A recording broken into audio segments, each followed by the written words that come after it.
Warning: the following views that are expressed on the Dr. Quack house calls that are expressed by the guests are not necessarily the views of this show. Strong language, partial nudity, violence may occur. Viewer discretion is advised.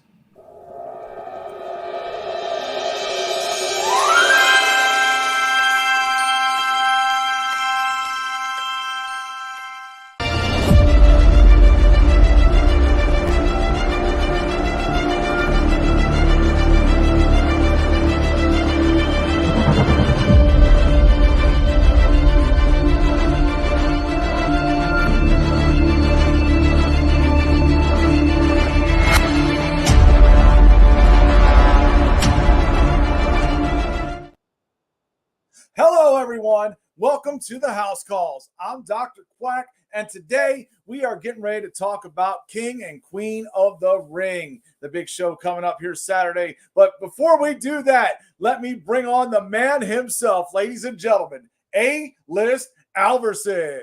Dr. Quack, it is always fun to join you at these times. I feel like I discuss wrestling with you more than I actually watch it. That could be likewise here. I'm telling you, I don't get to see the stuff during the week except for clips, but hey, it works. Indeed, indeed. I still don't know why you go out of your way to disclaim violence and nudity. There's never going to be any of that for me on this show. Let me just put that out there. Safety zone for all you viewers. Well, that's good to know, but you never know. Anything can happen here on the House Calls. Anywho, we got some business to discuss today, don't we? Oh, we do. Let's get into it. Let's go over the King and the Queen first. We're going to start with the King here, the King of the Ring, where we just found out last night Gunther is moving on, beating Jey Uso, and he's going to meet the winner of Tama Tonga and Randy Orton. How do you see this going? First off, because that's going to happen on SmackDown, how do you see that match going? Well, I will forecast that there's going to be some sort of conspiratory screw in regards to Randy Orton, and Tama Tonga will be in the King of the Ring finals to take on Gunther. Wow. That could happen. I mean, I think the safer bet, this is what I'm thinking. I'm thinking Randy Orton is going to go on because Gunther's finally getting his push.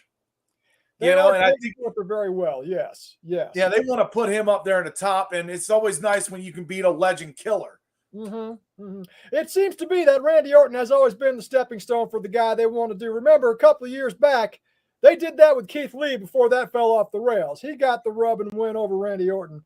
Now, but I think at this point, Gunther is a made man. He just had the longest Intercontinental Championship title run to date. While they don't want to have the steam roll off of him, I do think that having beat Jey Uso, he will be the King of the Ring, unless we get some kind of schmozzery where Ilya actually gets involved and we start building that, because everybody that's been a wrestling fan for more than a year wants to see Ilya Gunther number 3. Oh, my God. Yeah, their matches in the NXT UK were legendary. I can't wait to see when that goes down. But I don't know. I'm feeling Gunther on this. I feel like they're going to give him that big push, and then they might set up that feud. That could happen. Tell us what you think in the comments, by the way, folks. If you feel like doing that, go right ahead. I absolutely am with you on that. I am a supporter of Gunther, the work that he does, the presence that he represents. And for the King of the Ring to be crowned in the Kingdom of Saudi Arabia, Gunther's the guy.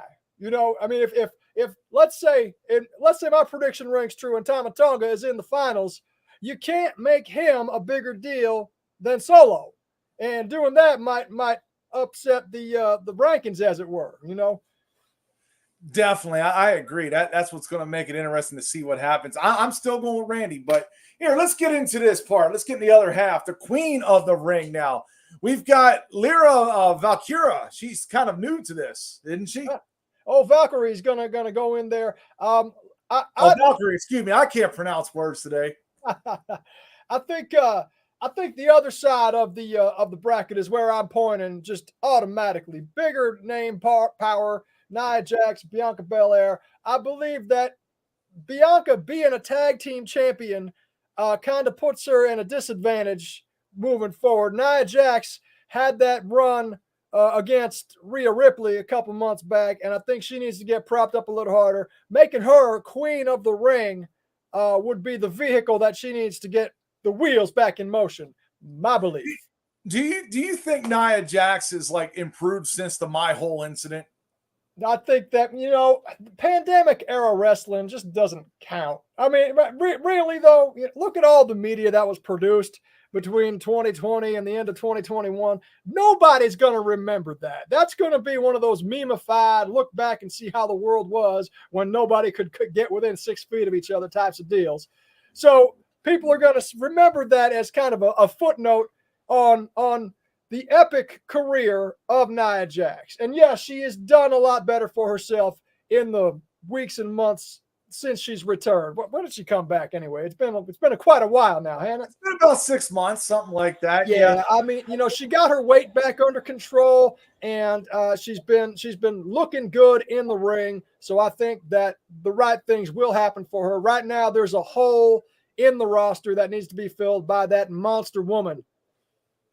Yeah, I mean, I think Nia Jax might get her push here finally. I mean, they want to put her up there. I mean, what'd you say her name was? Valkyrie? Tyra Valkyrie. You know what? Right, that's how I'm feeling about this. I'm like, why are you even in the finals on this match?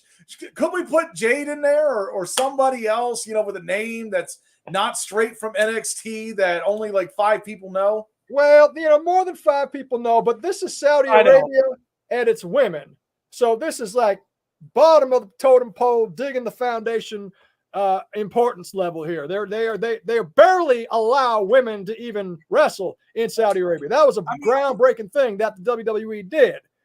They're barely healthy because most of them have been getting injured throughout this tournament. We've got replacements left and right on this. Not only that, but again, we're talking about women's wrestling in a country that doesn't believe women are people. They got to go out there dressed wrist to ankles. And I'm surprised they even let them show their hair. This is true. Yeah. Well, okay, let's move on here because this one, we got a good match. We got the Intercontinental title. This is actually a match I'm looking forward to. Sami Zayn, Chad Gable, Bronson Reed.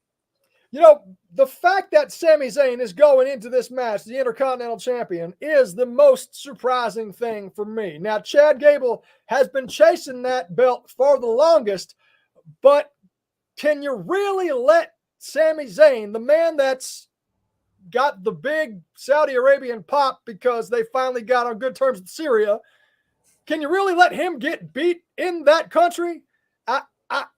If this was any other matchup, I would say it's Gable's turn to finally get it. But for Sami Zayn to lose in Saudi Arabia, the boys might not make it back countryside safe if that happens. Yeah, but okay, Chad Gable, has he been waiting long enough for this push? Like he was supposed to fight Gunther at WrestleMania. They plopped him out of that. They pop him out of this again. What is this? Like the long road to the next WrestleMania for him or what? Well, it worked for Cody last year, didn't it? I mean, they put him on the back burner and they kept pressing him into the front and then bringing him back again. Now, I agree. Chad Gable has paid his dues as far as getting the championship run, but I don't think the cards are out in the right order on this particular night. Jesus, it's just crazy to me to see this. I mean, I really want to see Chad Gable win the belt, but I think you're right. I think I'm going to have to go with Sami Zayn because, this is all just going to be a bad political stunt if he loses the title over there. Don't people get pissed. And you don't want those people pissed. No. No.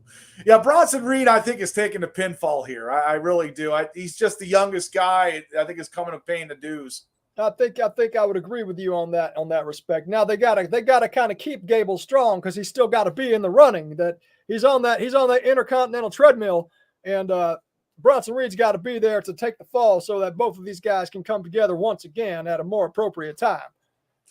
Yeah, I think this might even be the match of the night. I'm really excited about this one. But I will tell you the next match I am not really excited about, and I am talking about the women's title match. I am talking about Becky Lynch against Liv Morgan.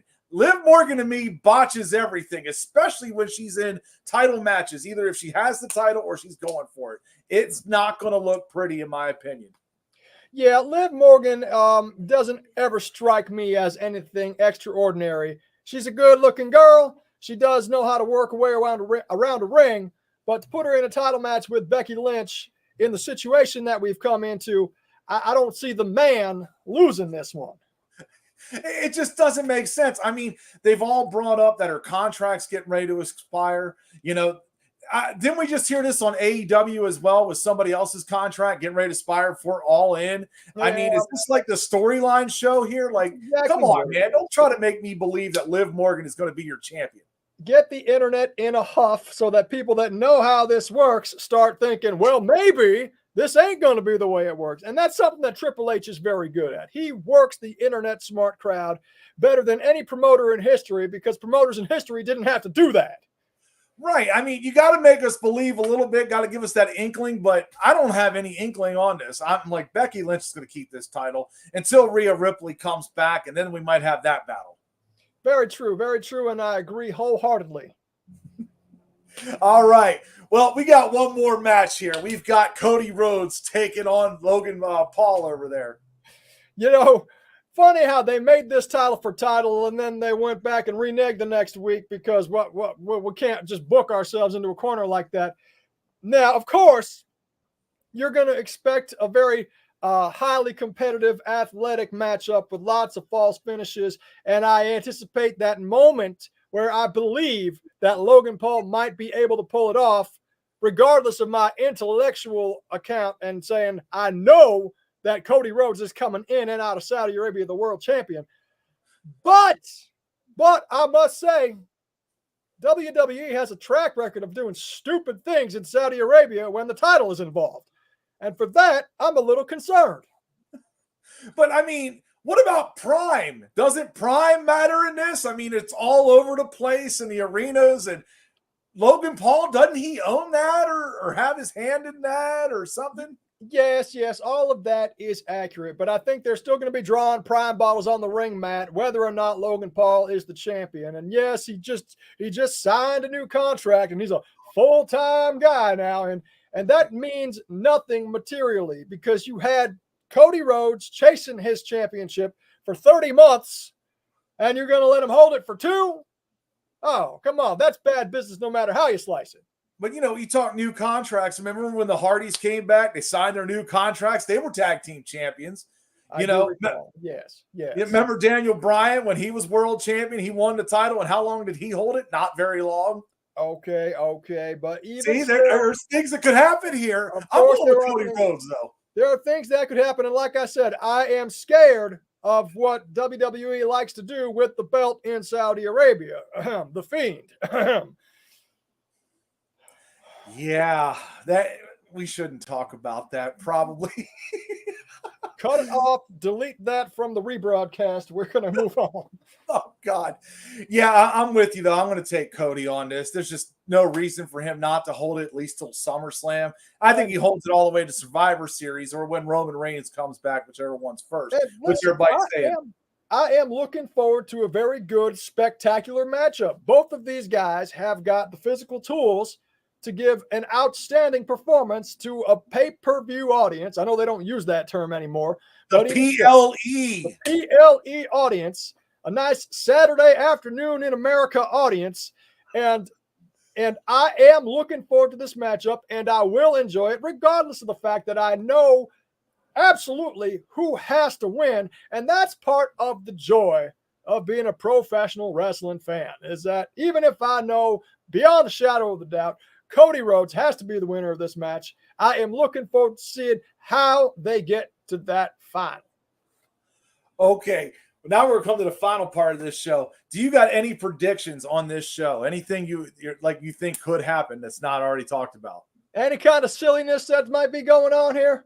Yes. I think, you know what? I think we're going to have some kind of a bloodline reveal. I think that there will be some sort of shenanigans that will progress that story, because it's kind of stagnated. We're not going in a very quick direction here. Maybe we'll have a talk show segment with Waller in Theory or something like that. There's going to be some kind of interruption because we've only got 5 matches here. They ain't everybody going 30 minutes, right? Right. I don't think so. This isn't ECW back in '98. I think you're going to see an appearance from R-Truth just somewhere out of there. I see some skit with him because that makes sense to me. You got to have some sort of comedy levity in all these matches, and not the matches themselves, hopefully.